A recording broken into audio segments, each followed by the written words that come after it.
अस्सलाम वालेकुम, हमारे लिए आप देख रहे हैं मेरा चैनल। क्या नवाज शरीफ का मुक़्तदरा के साथ पंगा हुआ है? अपने पाँव पे कुल्हाड़ी मार ली, या कहें कि कुल्हाड़ा मार लिया तो गलत नहीं होगा। अंदर का गुस्सा बिलाखिर बाहर निकाल लिया गया। ये गुस्से का क्या मामला है? एक कॉल जिसकी खुफिया रिकॉर्डिंग्स जो हैं वो बड़ी बड़ी एजेंसीज़ के पास हैं। एक ऐसी रिकॉर्डिंग जो काफ़ी चीज़ों को हिला के रख सकती है। वंडर बॉय की शानदार एंट्री, ये भी एक नई कहानी है। और एक वंडर बॉय जो है वो कनाडा से नमूदार हुआ है। खान की एआई से मुतादिद वीडियोस बनाने की कहानी क्या है? क्या अब कोई नया गेम प्लान जो है तैयार कर लिया गया है? सुहेल आफरीदी वादी तीरा में। आज की वीडियो बड़ी इंपॉर्टेंट है। रिक्वेस्ट है चैनल को सब्सक्राइब करें जी। वीडियो को आखिर तक मुलाहिजा ज़रूर फरमाएगा।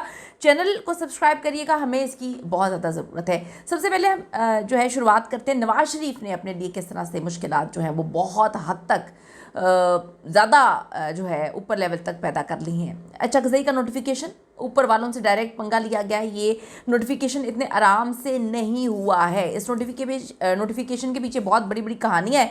ये फैसला अयाज सादिक साहब का नहीं बल्कि नवाज शरीफ का है। कामरान मुर्तज़ा ने ये दावा कर दिया है। अब आप ये देखें कि कहा जा रहा है कि नवाज शरीफ ने मुक़्तदरा के साथ डायरेक्ट पंगा लिया है। क्या ये कहें कि नवाज शरीफ ने अपने अंदर का गुस्सा निकाला है?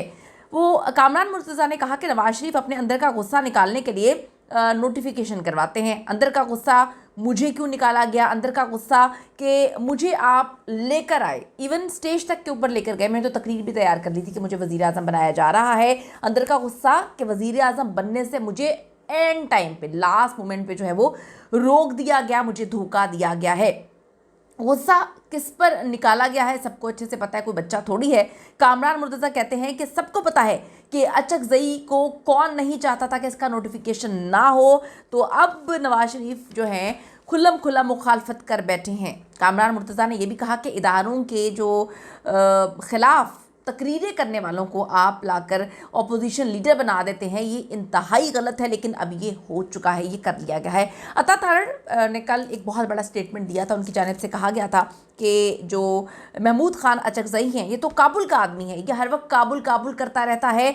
महमूद खान अचकज़ई कौन है? ये इसका तर्ज़ सियासत जो है वो पाकिस्तान की सालमियत के ख़िलाफ़ है। और आज आप देखें कि उनका नोटिफिकेशन हो चुका है, उनको अपोजिशन लीडर बना दिया गया। ये इस हुकूमत के लिए काफ़ी मुश्किलात पैदा करेगा। जो फ़ैसला लिया गया है, जिसके बारे में बड़ी कहानियाँ सुनाई जा रही हैं, बड़े बड़े दावे किए जा रहे हैं। कामरान मुर्तज़ा ने तो एक पूरी की पूरी चीज़ें सामने रख दी हैं, लाकर स्टोरी खोल के सामने रख दी है। तो अब मुश्किलात तो काफ़ी हद तक पैदा हो चुकी हैं, ये कहा जा रहा है। अब जी वंडर बॉय की कहानी, आपको पता है कि वंडर बॉय की कहानी कहाँ से शुरू हुई, फिर कहाँ पे गई। बार बार लोगों ने कहा कि नहीं आ रहा, नहीं आ रहा। जो इस वक्त हालात हैं, वंडर बॉय कहीं ना कहीं से तो आएगा। अब या यहीं पे वंडर बॉय है, बस हमें ढूंढा नहीं जा रहा। बड़े सहाफ़ी अहमद नूरानी साहब बड़ी ऑथेंटिक खबरें देते हैं, ऑथेंटिक सहाफ़ी हैं। वो कहते हैं कि कनाडा में मुकीम एक पाकिस्तानी असजद बुखारी, इनका नाम वंडर बॉय के तौर पे सामने आ रहा है, जिनका ताल्लुक बहावलपुर से बताया जा रहा है। इसकी कहानी भी चले, ये भी देख लेते हैं कि वंडर बॉय जो है वो एकदम से उस वक्त लाया जाता है। उसकी कहानी तब शुरू होती है जब ये हुकूमत कुछ गलतियां करना शुरू कर देती है, और गलतियां भी इनकी काफ़ी हद तक बढ़ चुकी हैं। कहानी अब सुनाते हैं आपको मिर्ज़ा साहब की। आप देखें कि मोहम्मद अली मिर्ज़ा की जो कहानी है, ये 3-4 दिन से तो काफ़ी पिट रहे हैं। वो बेचारे जो हैं उनको काफ़ी एक्सपोज कर दिया गया है। वो आपको भी पता है कि किस तरह से बुरी तरह एक्सपोज हो चुके हैं, किस तरह से अब उनको डिफेंड करने के लिए मुख्तलिफ पेजेस लॉन्च किए गए हैं। वहाँ से जो है उनको डिफेंड करके जो मुख्तलिफ सहाफ़ी हैं, ज़िशान साहब के ख़िलाफ़ भी जो है वो कहानियाँ सुनाई जा रही हैं। लेकिन अब तो देखें ना, हाथ से निकल गया सारा मामला। अब आप जो मर्ज़ी करें, अब आप जो मर्ज़ी करें, मुक्के मारें जंग के बाद अपने मुँह पर, तो फिर उससे क्या फ़ायदा होता है? बातें बस खान पर हो रही हैं जब से ये बाहर निकले हैं। और यहाँ से जाली ऑडियोज़ की कहानी भी शुरू हुई। आपको पता है एआई का दौर है। यहाँ पे जो है किस तरह से आर्टिफिशियल इंटेलिजेंस से वीडियोस बना ली जाती हैं, तस्वीरें बना ली जाती हैं, फिर ऑडियोज़ भी कोई जो है मुश्किल चीज़ तो नहीं है।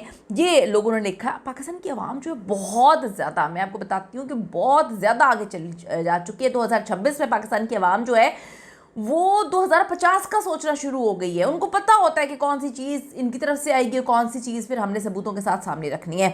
अभी इराना सनाउल्लाह कल कहते हैं कि जी हमारे पास तो ऑडियोज़ हैं जिसमें जो है इमरान अहमद ख़ान नियाज़ी जमहूरियत और पाकिस्तान के ख़िलाफ़ खुल के बातें कर रहा है, पाकिस्तान के ख़िलाफ़ बातें करता है, ये हमारे पास तो सबूत मौजूद है।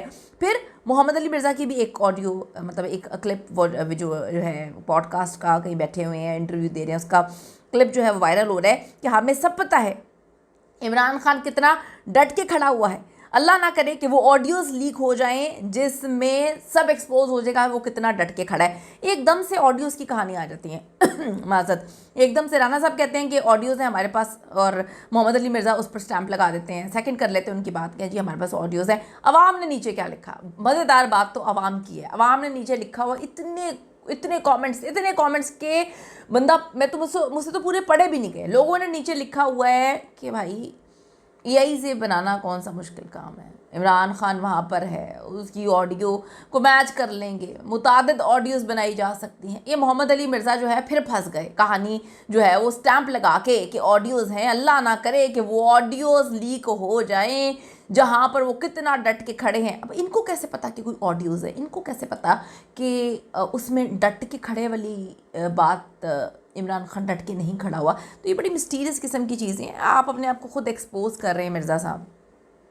आपको लोग सुनते हैं, प्यार करते हैं। अब इस तरह की आप हरकतें करेंगे तो आप खुद भी एक्सपोज होंगे और जिनके साथ आप हैं वो भी एक्सपोज हो जाएंगे।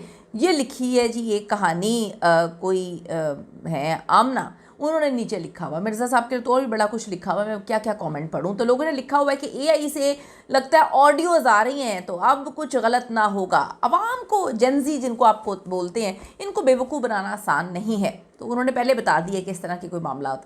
अपनी कीमती राय ज़रूर दीजिएगा इस पर, मैं तो कोई कमेंट नहीं करूँगी, आप ज़रा कमेंट ज़रूर करिएगा। See you in the next video.